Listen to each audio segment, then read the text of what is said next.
Nadie es restaurante supo, en es momento, que estaban presentando el inicio de un milagro. Nadie. En el mesero que finge no ver. En I la pareja de sonores que temblaba de vergüenza. En I sequira la niña de 12 ecos que sacó del fondo de su bolsillo arrugado unas monedas que olían a sudor y a sacrificio, y las puso sobre la mesa con una calma que no debería existir en alguien tan joven, tan pobre, tan sola. Y lo que ocurrió al día siguiente. Nadie lo vio venir. Absolutamente nadie. Desde nos estás viendo hoy, y que hora es donde estás. Valeria tenía 12 ecos y una vida que la mayoría de los adultos no hubieran sobrevivido. No es una metáfora. Es un hecho. Creció en un cuarto de paredes descascaradas en la colonia, más olvidada de una ciudad que ya de por sí tendía a olvidar a sus propios hijos. El techo de lámina cantaba cuando llovía, y Valeria aprendió desde pequeña a distinguir el sonido del agua que entraba por las grietas del sonido del agua, que simplemente caía afuera. Y esa diferencia importaba. Y esa diferencia significaba si dormiría seco y esa noche o no la colonia se lamaba. Con esa ironía que a veces tiene el mundo popular para nombrar sus propios dolores, la esperanza. Cales sin pavimentar en su mayoría. Algunas con adecuado rodo que en temporada de lluvias, se convertía en un laberinto de charcos que los niños aprendían a saltar con la destreza silenciosa de cuando no tienen otra opción. Las casas eran de distintas pocas y materiales, como si alguien hubiera construido cada una cuando pudo, con lo que pudo. Y el resultado fuera un mosaico honesto de historias de esfuerzo y también de límites. Había casas de bloc con techo de lámina. Casas de madera con paredes reforzadas de cartón. Casas que en realidad eran cuartos con una cortina por puerta y un sueño de que algún día sería algo más. Y había también unas pocas casas de concreto terminado, pintadas de colores vivos, que pertenecen a familias que habían trabajado décadas para llegar a ese punto, y que lo mostraban con el orgullo legítimo de quien sabe lo que costó. La casa de Valeria y Consuelo era de las primeras. Block y lámina. Dos cuartos y una cocina pequeña que también funcionaba como sala y como comedor y como el centro de todo lo que pasaba en esa vida. Había una mesa de madera con 4 sillas, aunque solo usaban 2. Había una estufa de 2 quemadores. Había un refrigerador que hacía un ruido constante y suave, como si respirara. Que Valeria asociaba con la normalidad del hogar de tal manera que cuando en algunas noches el refrigerador se calaba, ella se departía de su madre, Consuelo, era una mujer que había nacido con más sueños que opciones. Lavaba ropa ajena. Planchaba blusas que nunca podría comprarse. Fregaba pisos de casas que jamás habitaría. Y lo hacía sin cuellarse, o al menos sin cuellarse frente a Valeria. Por Consuelo tenía una filosofía de vida sencilla y brutal al mismo tiempo. Las lágrimas se loran solas, y frente a los hijos, no sonríe, siempre, aunque duela. Consuelo se levantaba a las 5 de la mañana todos los días de la semana, sin excepción. Los sábados también.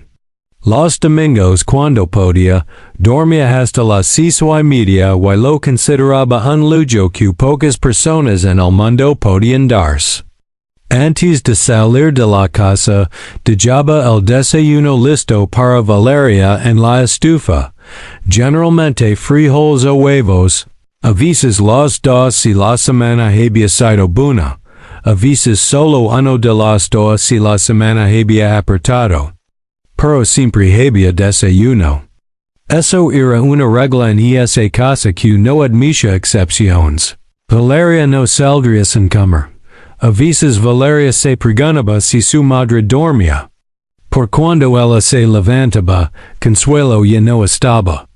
Y cuando Consuelo llegaba de noche, cansada con el cansancio que se instala en los huesos, y no el tipo de cansancio que resuelve una siesta. Valeria finge estar dormida para que su madre no se preocupara de si la había despertado. Es pequeño titro de los dos, fingir que dormía.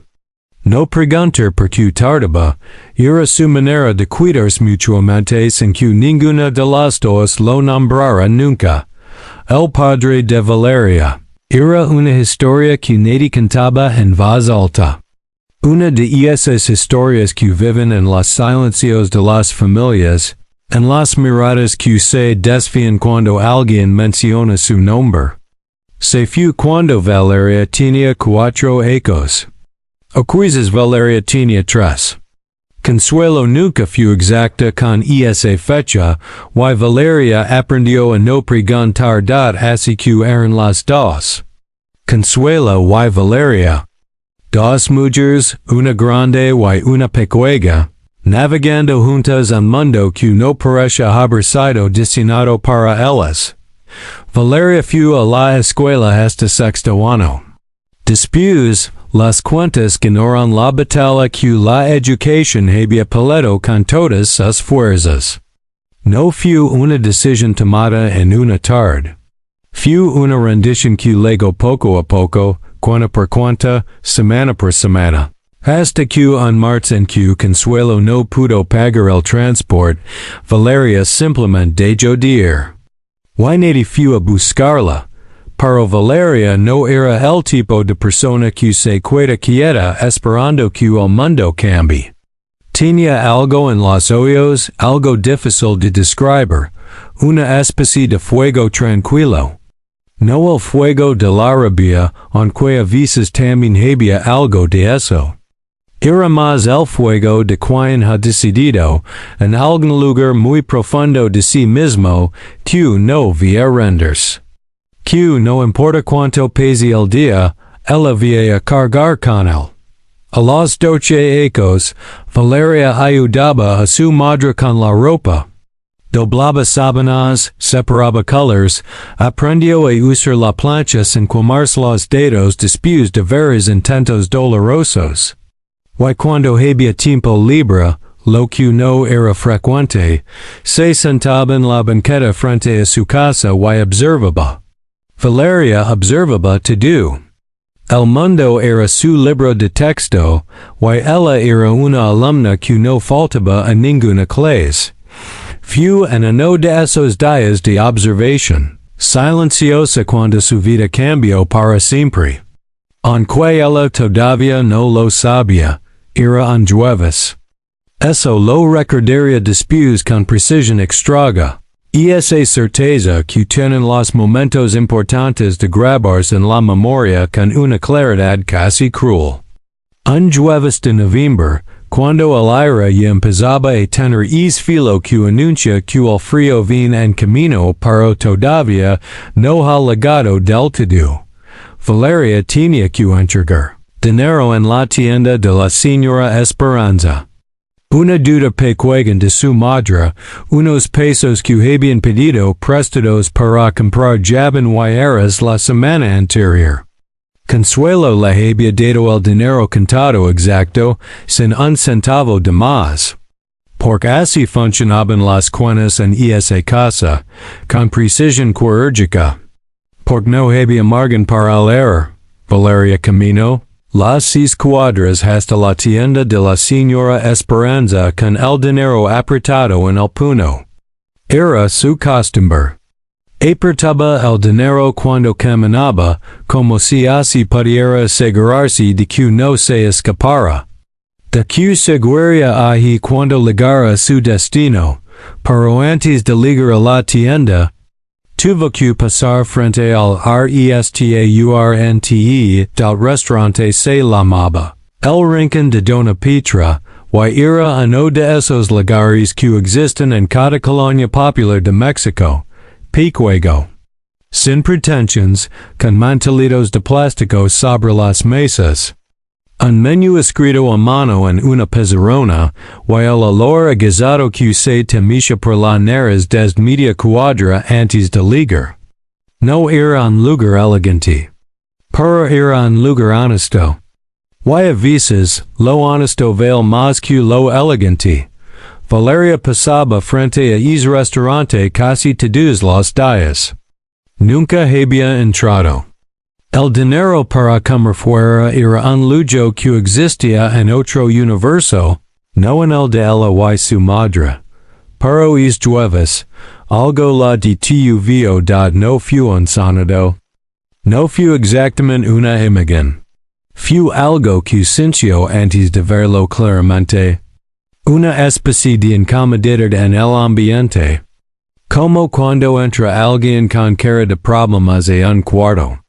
Don todo estaba tranquilo y de pronto el aire se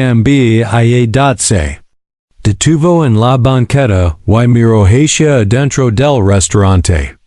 A través del cristal con anuncios PEGA2 al fondo.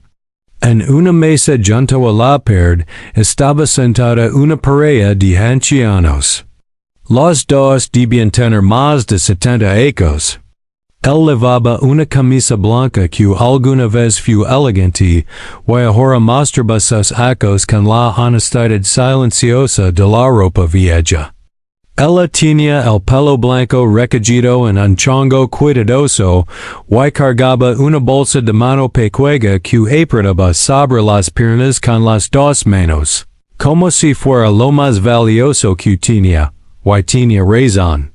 Lo era. Porque Valeria vio, con esa atención que solo tienen los niños que han aprendido a leer el mundo antes que los libros, que algo estaba muy mal. Los señores no estaban comiendo. Tenían los platos servidos frente a ellos, comida caliente que se iba enfriando. Y ninguno de los dos había tocado el tenedor dado al mesero, un muchacho joven con delantal verde. Estaba parado junto a su mesa con cara de quien tiene un problema que no quiere tener. Y los señores tenían en el rostro una expresión que Valeria conoce demasiado bien. La había visto en el espejo de su casa más de una vez. La había visto en la cara de su madre los días difíciles. Era la expresión de quien no tiene dinero para pagar lo que ordeno. Valeria se quedó inmóvil en la banqueta durante varios segundos. Su cerebro hacía cálculos con la velocidad silenciosa de quien ha pasado la vida entera aprendiendo a administrar lo poco. Tenía en el puño el dinero de la duda de su madre. No era suyo. No era para eso. Era exacto, contado, destinado a otro lugar. Si lo usaba, la duda seguiría sin pagarse. Si lo usaba, su madre tendría que explicarlo a la señora Esperanza. Si lo usaba, esa pareja de ancianos podría comer con dignidad. Pero Valeria también sabía algo más, algo que sus 12 ecos la habían enseñado con una claridad que muchos adultos nunca alcanzan. Que la dignidad no es algo que una persona le dé a otra. La dignidad ya estaba ahí, dentro de esos dos señores, intacta, independiente de si tenían o no tenían para pagar la cuenta. Lo que Valeria podía hacer no era darles dignidad. Era quitarles el obstáculo que en ese momento se interponía entre su dignidad y el mundo. Era una distinción pequeña. Pero era importante. Y en ese momento, parada en la banqueta con el dinero apretado en el puño, y el olor a guisado llegando desde dentro del restaurante. Valeria tomó una decisión que no fue dramática ni heroica en su forma. Fue silenciosa. Fue interna. Fue simplemente la decisión de una niña que sabía la diferencia entre lo que le costaba y lo que valía.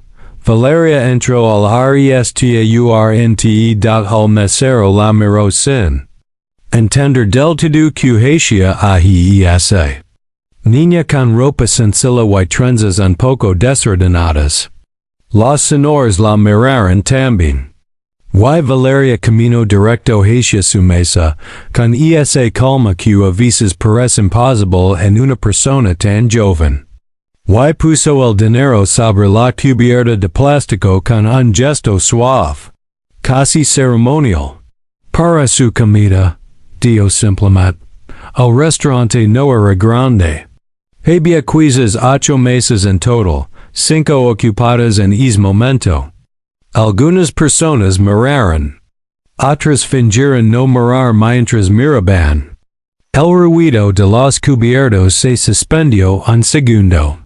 Como cuando en una conversación hay un momento de silencio inesperado, y todos sienten que algo importante está pasando aunque no sepan exactamente qué. El silencio que siguió duró varios segundos. La señora anciana abrió la boca y la cerró 2 veces antes de poder decir algo. El señor parpadeó varias veces, como si necesitara confirmar que lo que estaba viendo era el y no un producto de la imaginación, o de la esperanza demasiado extendida. Valeria observa. En ese brevísimo instante, algo que no esperaba ver, las manos del señor anciano, que descansaban sobre la mesa junto al plato que no había tocado, temblaban levemente. No de enfermedad. De emoción. Eran manos grandes, con las marcas de quien had trabajado mucho durante muchos años. Manos que habían construido cosas y cargado peso y firmado documentos importantes en otros tiempos. Y ahora temblaban delante de una niña de 12 años que les ponía unas monedas frente a los ojos. Valeria sintió algo en el pecho. No lo identificó bien en ese momento. Solo supo que era importante y que debía guardárselo. Niña. Empezó a decir el señor anciano, con una voz que temblaba apenas. No puedes. Si puedo, dijo Valeria. Y no lo dijo con soberbia. Lo dijo con la convicción sencilla de quien ha tomado una decisión y no piensa dar marca atrás. Y sin esperar respuesta, sin pedir nada a cambio, sin cuidar saber cómo reaccionaban, Valeria dio la vuelta y salió del restaurante, camino hasta la tienda de la señora Esperanza y explicó que por hoy no podía pagar la deuda. La señora Esperanza, que era una mujer de corazón más grande que su negocio, la miró a los ojos y dijo que no había problema, que ya pagarían cuando pudieran. Pero en sus ojos había también una pregunta que no hizo en voz alta. Valeria lo notó. Y respondió esa pregunta silenciosa con una mirada que decía, no pasó nada malo. Solo pasó algo necesario. Valeria regresó a su casa. Llegó a tiempo para ayudar con la última tanda de ropa. Dobló sábanas con su madre en silencio. Comió lo que había en la estufa. Y no le dio nada a su madre sobre lo que había pasado, no porque tuviera miedo de la reacción de su madre. Consuelo era una mujer que entendía estas cosas. Pero Valeria necesitaba primero entenderlo ella misma. Necesitaba que pasara del espacio de los hechos al espacio de los significados. Y ese proceso no se podía apresurar. Lo guardó adentro. En ese lugar donde los niños guardan las cosas, que saben que son importantes pero que no saben cómo explicar todavía. Y esa noche, Acostada en su cama mientras el viento golpeaba el techo de lámina, Valeria pensó en los sonors. Se preguntó si habían podido comer.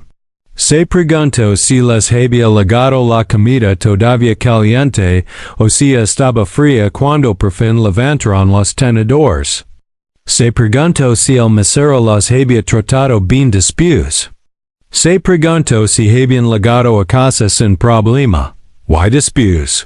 Sin encontrar una respuesta a ninguna de esas preguntas, se quedó dormida. Al día siguiente, Valeria se levantó temprano, como siempre. Ayudó a su madre con la ropa. Dobles sábanas. Separó colors.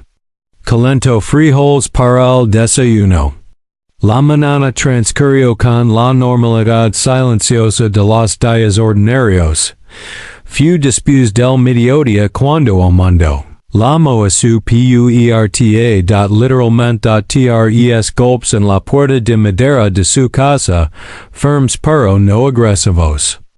Consuelo frunció el ceño porque no esperaban visita. Valeria se asomó por la ventana pequeña que daba a la calle, y lo que vio la dejó sin palabras. Era un hombre. No era joven, quizás tenía 60 años, con el cabello completamente blanco y bien peinado. Lavaba ropa que claramente no era de la colonia, una guayabera de lino beige, pantalón de vestir, zapatos que brillaban.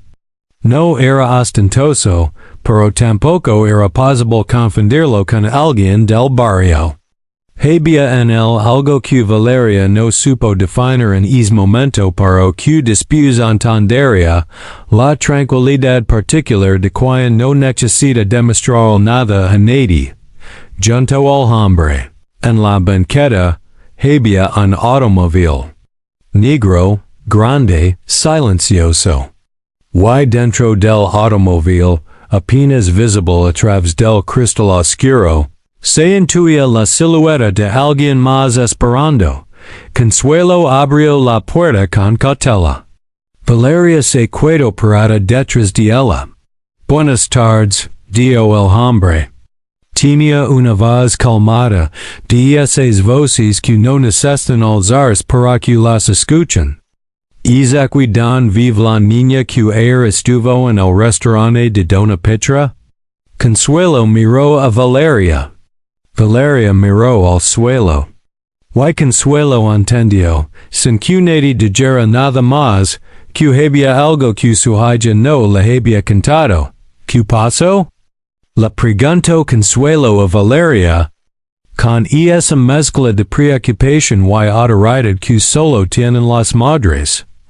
Y Valeria, finalmente, contó todo, contó con la misma economía de palabras que usaba para todo, sin exagerar, sin omitir. Con la precisión seca de quien está acostumbrada a que las cosas se entiendan la primera, porque no hay tiempo para repetirlas. Contó sobre los sonors. Contó sobre el dinero. Contó sobre la señora Esperanza y la duda que no había podido pagar. Cuando terminó, el silencio que siguió duró varios segundos. Consuelo no dio nada de inmediato. Su rostro pasó por varias expresiones en rápida sucesión: sorpresa, comprensión. Algo que podría haber sido reproche pero que se disolvió antes de llegar a serlo del todo. Y al final, una especie de resignación orgullosa que Valeria reconoció bien. Era la expresión que ponía su madre cuando Valeria hacía algo que le complicaba la vida pero que Consuelo, en el fondo, no podía desaprobar. El hombre escuchó en silencio desde la puerta, sin interrumpir. Cuando Valeria terminó de hablar, el exhaló despacio.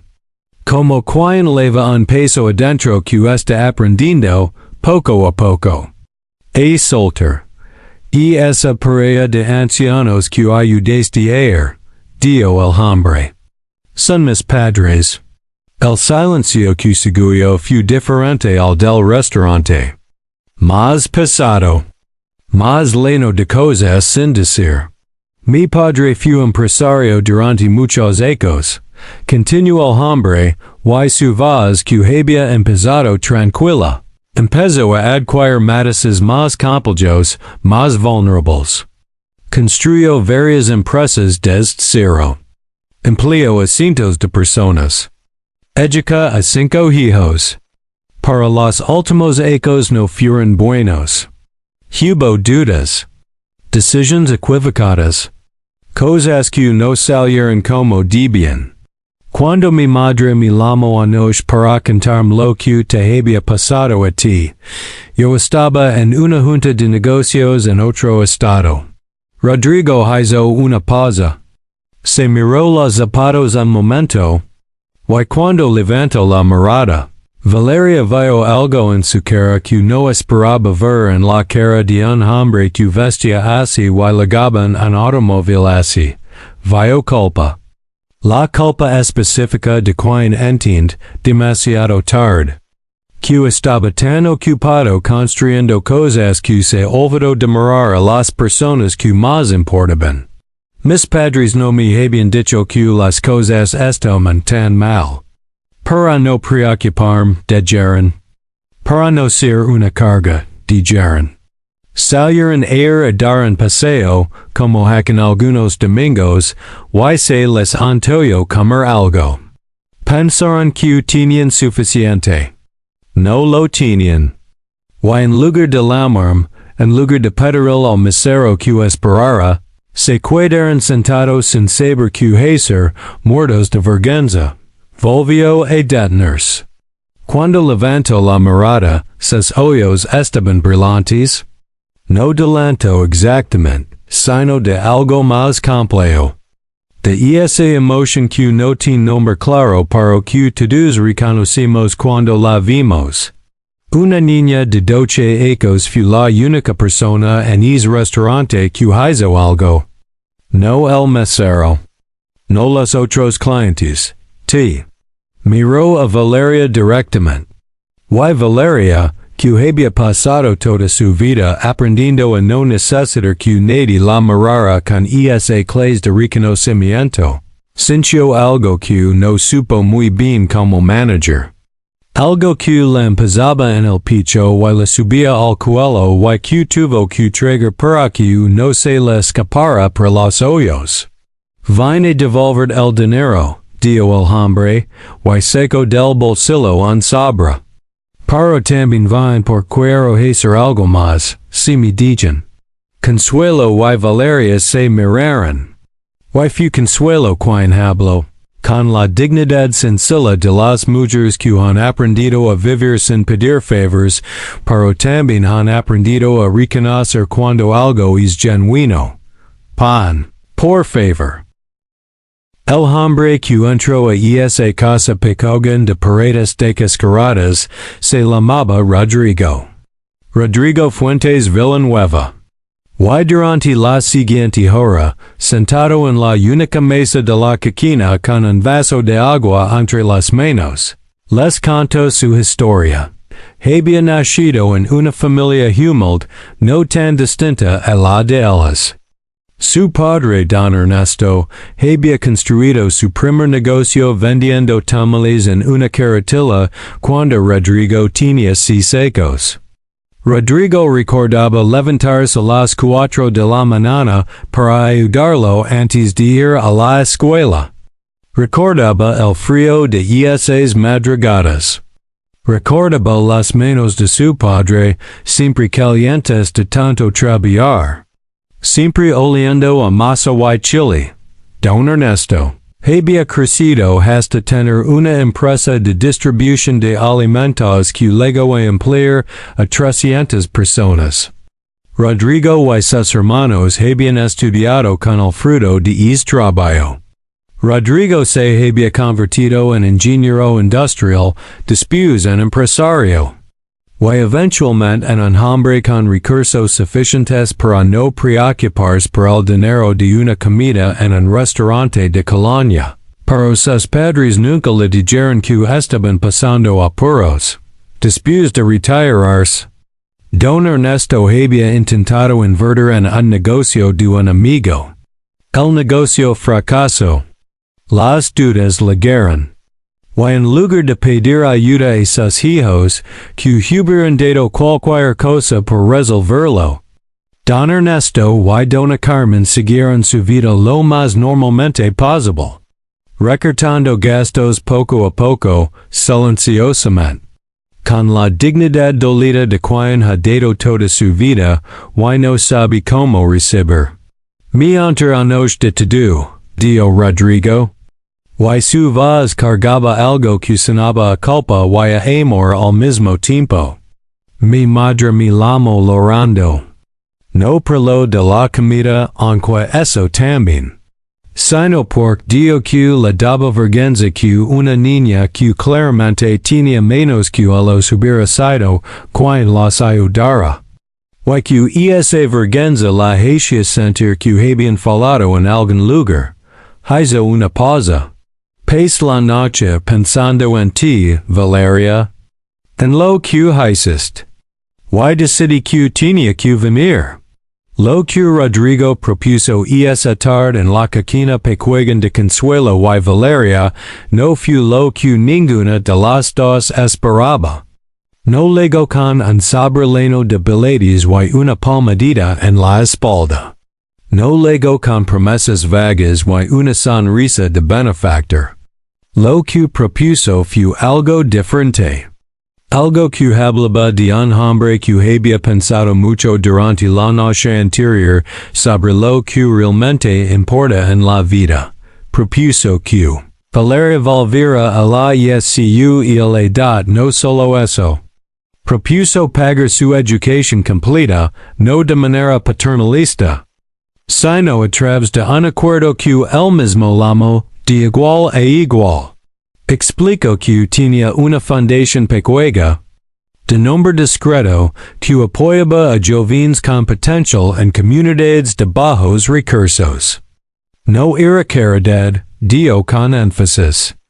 Era inversión. Inversión en personas que tienen algo que el dinero no puede comprar.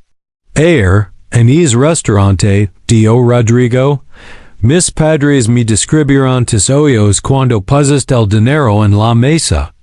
Dijeron que tenías los ojos más seguros que habían visto en mucho tiempo. Seguros y tranquilos. Como los de alguien que sabe exactamente lo que está haciendo y por qué. Consuelo escuchaba en silencio con las manos entrelazadas sobre la mesa. Valeria miraba al hombre sin parpadear. Yo no puedo comprar eso, continuó Rodrigo. Es tipo de claridad, y esa clase de carácter. Eso no se enseña en ninguna escuela de negocios. Pero si puedo dar las herramientas para que ese carácter tuyo llegue lo más lejos posible. Consuelo preguntó en voz baja, ¿y qué espera a cambio? Era la pregunta justa. La pregunta de una mujer que ha aprendido que en la vida, cuando algo suena demasiado bien, generalmente hay algo escondido detrás. Rodrigo la miró con respeto. Que Valeria estudia. Que trabaja duro. Que cuando pueda, ayuda a alguien más como ella ayudó a mis padres ayer. No a mí, no a mi fundación. A alguien que lo necesita. Eso es todo. Hubo un largo silencio. El tipo de silencio que no pide que lo rompas, que pide que lo habites un rato. Fue Valeria quien habló primero.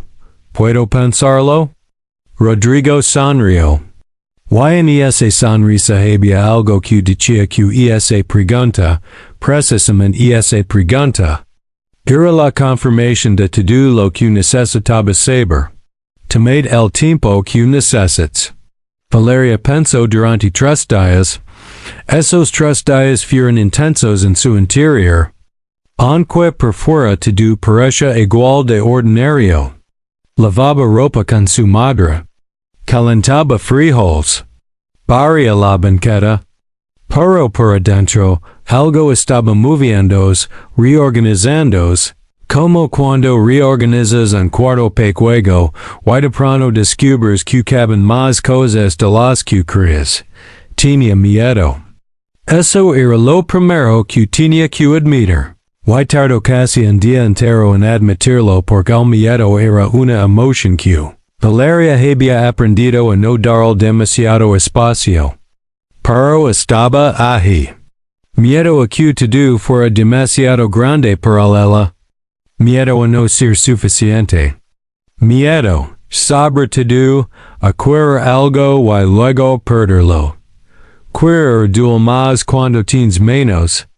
Eso lo había aprendido sin que nadie se lo enseñara, pero también había algo más. Algo más pequeño y más persistente que el miedo. Una especie de certeza quieta que se parece mucho a lo que sintió cuando puso el dinero en la mesa del restaurante. Y esa sensación de que algunas cosas simplemente son correctas. Y cuando una cosa es correcta, el miedo no debería ganar. El segundo día. Valeria fue a la biblioteca municipal que quedaba a 4 cuadras de su casa. La bibliotecaria, la señora Amparo, la saludó con la familiaridad de quien recuerda a los lectores frecuentes aunque pan tiempo sin aparecer. Valeria no buscó nada en concreto. Caminó entre los estantes con esa lentitud contemplativa de quien no busca un libro específico, sino espera que algún libro la encuentre a ella. Se detuvo frente a una sección de biografías. Tomó varios, los hojeó, los devolvió.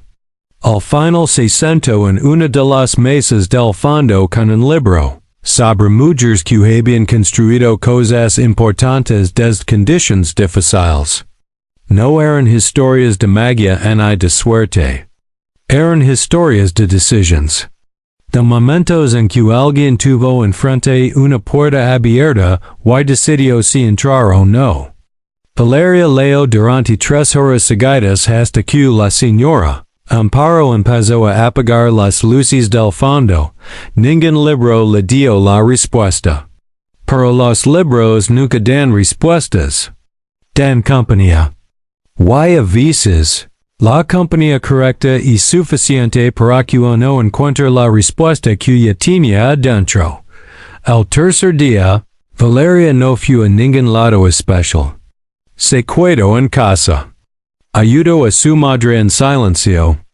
Al final de la tarde, cuando ya se estaba poniendo el sol y la luz que entraba por la ventana pequeña de la cocina tenía ese color anaranjado que Valeria siempre había pensado que era el más honesto de todos los colores del día. Le dio a su madre, voy a decirle que sí. Consuelo la miró durante un momento largo. Después la abrazó con la fuerza de quien ha esperado algo bueno durante tanto tiempo que cuando liga, el cuerpo no sabe si reír o llorar y al final hace las dos cosas al mismo tiempo. ¿Estás segura? Le preguntó Consuelo con la voz apretada contra el cabello de su hija. Sí, dijo Valeria. Estoy segura. Rodrigo volvió al cuarto día, como habían acordado. Esta vez vino solo, sin el automóvil negro, caminando desde la parada del camión por Quiria. Dio, verbino el barrio don Valeria había crecido. Quiria y lo se centraron de nuevo en la cocina. Y esta vez había un plato de tamales sobre la mesa. Que Consuelo había preparado la noche anterior, no como pongo de nada. Sino porque en esa casa se recibía a los visitantes con comida, y eso no iba a cambiar por ninguna razón. Rodrigo comió los tamales con una expresión en el rostro, que no tenía nada de condescendiente. Comió con hambre genuina y con algo que parece nostalgia. Mi padre hacía tamales los domingos, dio. Cuando éramos chicos. Y Valeria pensó que quizás eso también era parte de por qué estaba ahí. Hablaron durante casi 2 horas. Rodrigo explica los details del programa de su fundación. Valeria haría el examen de admisión para regresar a la escuela. Al nivel que le correspondiera según su evaluación, no al que había dado. Habría tutorias. Habría materials. La colegiatura estaría cubierta. Y si Valeria demostraba el compromiso que él creía que tenía, al terminar la preparatoria habría la posibilidad de una beca universitaria. Pero sobre todo, dio Rodrigo, habría respeto. No sería tratada como un caso de caridad. Sería tratada como lo que era, una joven con potencial, que merece una oportunidad. Consuelo escuchó todo con los ojos brillantes pero la espalda derecha. Y cuando Rodrigo terminó, él dio algo que se quedará grabado en la memoria de todos los presentes mucho tiempo después. Yo no le voy a agradecer por lo que está ofreciendo. Se lo agradezco a mi hija, que hizo algo que la hizo merecedora de esto. Usted le voy a pedir que no me decepcione a ella.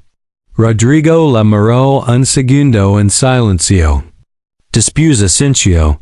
Ten mi palabra. Valeria regresó a la escuela 6 semanas después, tras las evaluaciones y el proceso de inscripción.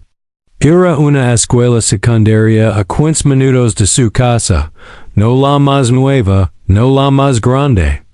Pero con maestros que según la fundación de Rodrigo eran de los más comprometidos de la zona. El primer día fue exactamente tan difícil como Valeria había imaginado y un poco más. Se sentó sola al principio. Los otros alumnos tenían sus grupos formados, sus chistes internos, sus historias compartidas. Valeria legaba con un año y medio de ausencia escolar y una vida que no se parece a la de ninguno de ellos. Hubo, en esos primeros días, momentos de una soledad muy particular. No la soledad del abandono, que Valeria también conoce, sino la soledad de quien está presente en un lugar y sin embargo invisible. Sus compañeros no eran crueles. Simplemente no la veían todavía. Y no verla no era lo mismo que rechazarla, pero en esos primeros días podía sentirse igual. Lo que Valeria hizo en lugar de esperar que alguien se acercara, fue lo que siempre hacía cuando no entendía algo. Observer. Estudió el ecosistema de su salón con la misma atención que estudiaba cualquier otra cosa. Quienes hablaban con quienes. Que los hacía reír. Que les importaba. Que necesitaban. Y poco a poco, sin prisa pero sin pausa, fue encontrando su lugar. No el lugar que le asignaron. El lugar que construyó. Pero Valeria tenía algo que la mayoría de sus compañeros todavía no tenían. Había aprendido en la escuela de lo difícil. Y esa escuela no da vacaciones en días de punta en 2 semanas. Ya tenía las mayores calificaciones de su grupo en matemáticas. No porque fuera un genio, sino por cuando Valeria se proponía aprender algo. Lo aprendía con una atención total que sus maestros no estaban acostumbrados a ver. Una de sus profesoras, la maestra Gloria, la llamó después de clase una tarde y le preguntó directamente. ¿Dónde aprendiste a concentrar así? Valeria pensó la respuesta un momento. Cuando no tienes muchas cosas, aprendes a prestarles atención a las que sí tienes. La maestra Gloria no dio nada más. Pero a partir de ese día, dedicó un tiempo extra a Valeria que Valeria nunca le pidió y que Valeria nunca olvidaría. Mientras tanto, en otro rincón de esa misma ciudad, Don Ernesto y Dona Carmen estaban reconstruyendo algo. No sus finanzas, que eso tomaría tiempo, sino algo más importante, La capacidad de recibir ayudas en centros menos. Rodrigo visitaba a sus padres cada semana. Lo que antes era una llamada telefónica apresurada desde el aeropuerto se convirtió en una tarde de domingo con tamales y conversación. Don Ernesto hablaba más ahora. Contaba historias de cuando era joven, de la carretilla de tamales, de los primeros empleados, de los errores y los aciertos. Rodrigo escuchaba cosas que nunca había escuchado antes. Simplemente porque antes nunca había tenido tiempo de escuchar. Una tarde. Don Ernesto le dio a su hijo algo que Rodrigo repetiría muchos ecos después en conferencias y entrevistas. Hijo, pensé que lo más valioso que te podía dar era dinero. Me tardé 72 ecos en entender que lo más valioso que te puedo dar es el ejemplo de cómo se levanta uno cuando se sí. Y Rodrigo entendió que la niña del restaurante no solo había pagado una comida. Había pagado algo mucho más caro y mucho más necesario. El inicio de una conversación que su familia necesitaba tener desde hacía muchos ecos. Pasaron los meses. Después los ecos, Valeria terminó la secundaria con el promedio más alto de su generación. No fue fácil. Hubo noches de estudiar con una linterna porque la luz se había ido. Hubo días de ir a la escuela con hambre porque el gasto de la semana no había alcanzado bien. Hubo momentos de duda, claro que los hubo, porque los momentos de duda son parte de cualquier camino que vale la pena recorrer. Hubo también una noche, en su tercer año de secundaria, en que Valeria estuvo a punto de abandonar. No por quisiera, sino por consuelo se había enfermado de la garganta y había tenido que dejar de trabajar durante 2 semanas. Y las cuentas habían llegado todas al mismo tiempo con la crueldad puntual, que tienen las cuentas para aparecer cuando menos se las necesita. Valeria pasó esa noche sentada en la cocina con todas las facturas extendidas sobre la mesa, haciendo sumas y restas que no deben. Y pensó por primera vez en serio que quizás tendría que buscar trabajo. Llamó a Rodrigo al día siguiente. No para pedir dinero, sino para contar la situación. Era parte del acuerdo que habían establecido desde el principio. Comunicación honesta. Rodrigo escuchó. Preguntó cuánto necesitaban para cubrir el mes. Y cuando Valeria se lo dio, él respondió sin vacilación que lo tendría al día siguiente. Pero lo que Valeria de esa conversación no fue el dinero. Fue lo que Rodrigo le dio antes de colgar.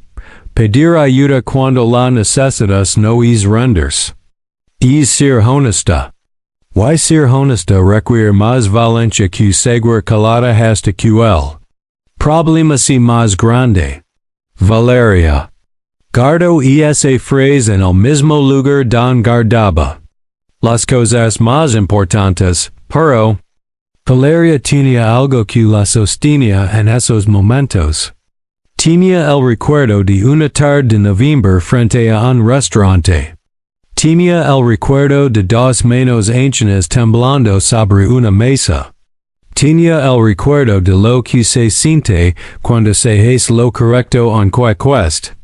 Y de que esa sensación, aunque no te la puede devolver nadie, tampoco te la puede quitar nadie. En la preparatoria, Valeria descubrió que la apasionaba la economía. No la economía abstracta de los libros de texto, sino la economía real, la que explica por qué algunas comunidades tienen todo y otras no tienen nada, y que se puede hacer al respecto. Sus maestros decían que hacía las preguntas más incómodas de la clase. Ella los tomaba como compiel y dos la beca universitaria, luego cuando tenía 17 ecos. Una universidad privada de la ciudad, una de las mayores del país. Abrió sus puertas para una joven de una colonia olvidada. Que tenía en los ojos y fuego tranquilo que muy pocas personas tienen y que ningún dinero puede fabricar el día que Valeria llegó al campus universitario por primera vez, cargando una mochila que su madre la había comprado en el mercado más barato de la ciudad, pero que olía en nuevo porque era nueva. Valeria se detuvo unos segundos en la entrada principal, miró los edificios, miró los jardines, miró a los otros estudiantes caminando con la tranquilidad de quien sabe que pertenece a ese lugar. Había algo que Valeria notó en ese primer día y que guardaría en la memoria durante años. La mayoría de sus compañeros parecen no ver el campus. Caminaban por los jardines sin mirarlos. Entraban a los salones sin detenerse. Usaban la biblioteca con la indiferencia de quien tiene acceso a algo desde siempre y ha dejado de apreciarla. No era un juicio. Era simplemente la observación de alguien que durante años había imaginado ese lugar desde fuera y que ahora, adentro, veía cada cosa con la atención de quien sabe que nada de esto es garantizado. Nada de esto llega solo, nada de esto dura para siempre si no se cuida. Valeria cuidó cada clase, cada libro, cada conversación con un maestro, cada oportunidad de aprender algo que no sabía. Lo hacía con esa misma atención total que la maestra Gloria había notado en la secundaria, multiplicada ahora por 5 años más de vida y de conciencia de lo que estaba en juego. En el primer mes de universidad, sus compañeros de salón tardaron en entenderla. Valeria no encajaba en ninguno de los grupos que se formaban naturalmente, no era de familia adinerada, no tenía las referencias culturales de quienes habían crecido con ciertas comodidades, no manejaba los códigos informales de quienes llevaban generaciones frecuentando ese tipo de espacios. Pero tampoco era quien necesitaba ser rescatada, ni quien necesitaba que le explicaran cómo funcionaba el mundo. Era simplemente ella, Valeria, con su historia completa a cuestas y sus ojos seguros y tranquilos. Con el tiempo, esa extrañeza inicial se convirtió en respeto. Y después, en algo más cercano a la admiración. Y Valeria pensó en Don Ernesto y Dona Carmen. Pensó en esa tarde jueves cuando el mundo le había dado una pequeña prueba y ella había respondido, sin saber que estaba respondiendo una prueba. Pensó en su madre, que en ese momento estaba en casa doblando ropa ajena y sonriendo porque su hija estaba en la universidad. Es lugar que siempre había sido de otro universo y que de pronto era el universo de Valeria. Valeria entró. Derecho, con la mochila en los hombros y los ojos seguros y tranquilos, como habían dicho los señores que los tenía, en su segundo año de universidad. Valeria cofundó con 3 compañeros un proyecto de microfinanzas para mujeres emprendedoras en colonias populares. No fue un proyecto de clase. Fue un proyecto de vida, nacido de la convicción de que el dinero en las manos correctas y con el apoyo correcto puede cambiar una historia completa. El proyecto se llamó. Con las sencillas que Valeria siempre tuvo para nombrar las cosas. Las que se pueden. Porque Valeria sabía algo que muchas políticas plicas ignoraban. Que las personas que viven en la escasez no necesitan que nadie liga decirles lo que deben hacer. Necesitan que alguien liga decirles que sí, Pueden hacerlo. La primera beneficiaria del proyecto fue una señora llamada Lupita, que hacía bolsas de tela bordadas en su casa de una colonia del oriente de la ciudad. Lupita tenía 42 años, 3 hijos, y una destreza con la ayuda que era, según todos los que la conocen, algo muy cercano a lo extraordinario. Pero no tenía capital para comprar materiales en cantidad, lo que significaba que compraba poco, producía poco, y vendía poco. En un círculo que se cerraba sobre sí mismo sin posibilidad de crecer. El crédito pequeño que los que se pueden, la otorgó. 800 pesos que para algunos no representan nada, le permitió comprar tela y hilo para 3 meses de trabajo de golpe.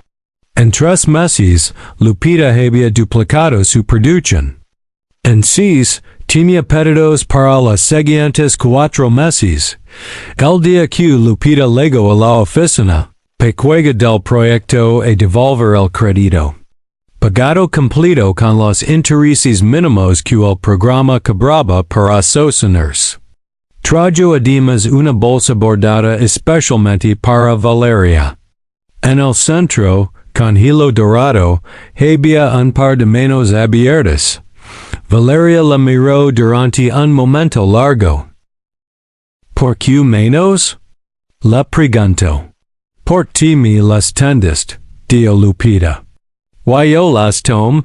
La fundación de Rodrigo apoyó el proyecto desde sus primeros meses. No con una cantidad enorme, sino con lo suficiente para que comenzara. Y con algo más valioso que el dinero, con la red de contactos de un hombre, que había pasado décadas construyendo relaciones de negocios en esa ciudad. A los 2 años de operación, los que se pueden, había otorgado créditos pequeños a 116 mujeres en 4 colonias. Zapaterias, fondas, talleres de costura, servicios de limpieza, negocios pequeños todos ellos, pero ninguno insignificante. Cada negocio era una familia que tenía un poco más de certeza. Un poco más de dignidad. Una tarde, una de las beneficiarias del proyecto, una señora llamada Remedios que hacía pasteles de cumpleaños de su casa, le dio a Valeria algo que Valeria guardó en el lugar donde se guardan las cosas más importantes. Nadie me había dicho antes que mi trabajo importaba. Ti me lo dijiste. Y desde que me lo dijiste mis pasteles saben diferente. Valeria sonrió y no dio nada. Pero por adentro pensó que quizás Dona Remedios no sabía que le acababa de devolver algo que Valeria le debía a alguien más. La certeza de que las cosas pequeñas importan. De que un gesto que dura 10 segundos puede cambiar el rumbo de una vida. Rodrigo fue al evento de aniversario del proyecto. El segundo año, y cuando Valeria lo vio llegar, camino hacia él con la seguridad de alguien que no está esperando aprobación sino saludando en igual. ¿Cómo están sus papás? Le preguntó, que era siempre lo primero que le preguntaba, Rodrigo. Sonrió con esa expresión que Valeria había aprendido a leer durante años, una mezcla de gratitud y algo que se parecía a la paz. Mi padre cumplió 70. Y 5 el mes pasado, dijo. Organizamos una comida familiar. Éramos como 40 personas. Y cuando le pregunté que quería de regalo, me dijo que lo único que quería era comer tamales a un lugar sencillo con toda la familia. Pausa. Fuimos al restaurante de Dona Petra. Valeria no dijo nada. Pero algo en su cara se movió, algo sutil, como cuando el viento mueve las hojas de un árbol, y el árbol entero parece respirar un momento. Dona Petra se acordaba de ti, continuó Rodrigo. Pregunto por la niña de las trenzas. Le dijimos que estaba en la universidad. Que iba a cambiar el mundo. Eso es mucho, dio Valeria. No, dio Rodrigo. Te empezaste. En su último año de universidad, Valeria escribió su tesis sobre los mecanismos de exclusión económica en comunidades urbanas marginadas y las estrategias de intervención basadas en el capital social. Era un título académico y largo, como suelen ser los títulos de las tesis académicas. Pero el contenido era de una sencillez poderosa. Valeria argumentaba que las personas en situación de pobreza no necesitan que les rescaten. Necesitan que les devuelvan lo que siempre han tenido, pero que el sistema les ha quitado. La capacidad de confiar en que sus propios recursos y sus propias decisiones pueden construir algo real. La tesis ganó el primer lugar en un concurso nacional de investigación económica. El jurado escribió en su evaluación que era uno de los trabajos más conceptualmente sólidos y emocionalmente honestos que habían leído en ecos. Consuelo fue a la ceremonia de titulación. Llegó con un vestido que había comprado especialmente para la ocasión en color azul marino, que la hacía verse exactamente como lo que era. Una mujer que había ganado algo muy grande que nunca estuvo en la lista de sus posiciones materiales. Rodrigo también fue. Y don Ernesto y dona Carmen, que llegaron tomados del brazo como lo habían hecho durante 50 años de matrimonio. Con la misma dignidad que nunca perdieron aunque las circunstancias quisieran quitársela, había en ese auditorio, sin que nadie lo supiera, toda la historia. La historia de una tarde de noviembre. La historia de unas monedas.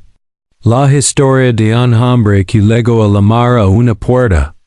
La historia de una madre que dio, a usted le voy a pedir que no me decepcione a ella. La historia de una fundación que apostó por una chica de ojos seguros. La historia de 116 mujeres que todavía no sabían que su historia empezaría por ese mismo punto. Cuando Valeria recibió su diploma y bio del estrado. Lo primero que hizo fue caminar entre la gente hasta su madre y besarla, largo, sin decir nada. Porque algunas cosas no necesitan palabras, o más bien. Porque algunas cosas son demasiado grandes para que las palabras les hagan justicia. Lo que nadie sabe. Lo que Valeria no contó públicamente durante muchos años. Es lo que pasó la noche antes de que Rodrigo llegara a su puerta. La noche después de poner el dinero en la mesa del restaurant. Esa noche, acostada en su cama, Valeria había el dio no de tristeza exactamente, sino de esa emoción complicada que viene cuando haces algo que sabes que es correcto, pero que también te cuesta algo. El dinero que había puesto en la mesa era para pagar una deuda de su madre. Ahora la deuda seguía sin pagarse. Y Valeria no sabía cómo explicar eso a su madre sin que su madre se preocupara. Y su madre ya tenía demasiadas preocupaciones, llorando en la oscuridad de su cuarto. Con el viento golpeando el techo de lámina, Valeria se había preguntado si había hecho bien. Si valía la pena. Si es gesto que nadie había visto, que no le dejaba ningún beneficio, que le complicaba la semana, había servido de algo. Y no había encontrado una respuesta esanoche. La respuesta llegó después. Llegó de a poco. Con los ecos, con cada cosa que fue construyendo. Y la respuesta era esta. que los gestos correctos no siempre tienen consecuencias inmediatas. Que muchas veces, lo más valioso que hacemos pasa en silencio, sin testigos, sin recompensa visible. Y que eso no lo hace menos real y menos importante. Al contrario, porque el mundo no cambia solo en los grandes discursos, ni en las políticas oficiales ni en las noticias de primera plana. El mundo cambia en los momentos pequeños en que alguien, sin que nadie lo esté mirando, sin saber si alguien lo va a notar, hace lo correcto.